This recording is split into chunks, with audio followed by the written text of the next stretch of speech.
اهلا بيكم. النهارده هنتكلم عن حاجه مهمه قوي، كتير مننا بيقع فيها من غير ما ياخد باله. ليه احيان كتير قوي بنقبل على نفسنا اننا نفضل جوه علاقات بتؤذينا؟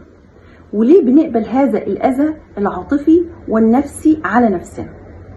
الهدف النهارده مش اننا نلوم حد، لكن الهدف اننا نعرف ايه اللي بيحصل جوانا بيخلينا نقبل هذا الاذى.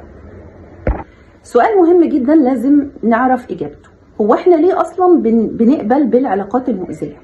احيانا بيكون الخوف من الوحدة، واحيانا تانية بيكون اننا مستنيين تقدير الطرف الاخر عشان نحس بقيمتنا، وده بيخلينا نقبل بعض التصرفات اللي هي مش بتعجبنا من الطرف الاخر، وكمان بنسكت عليها.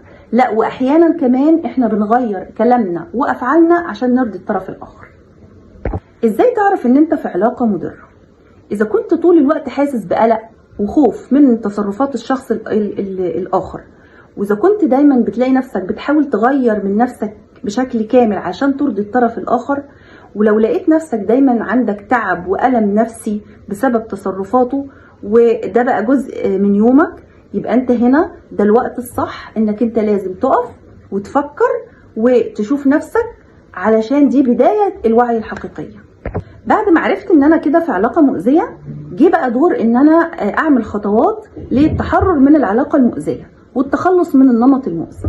اول حاجة لازم اقف كده مع نفسي واسأل نفسي، انا راضي عن العلاقة بالشكل ده، ولا انا هنا بس مجرد ان انا مش عايز ازعل حد؟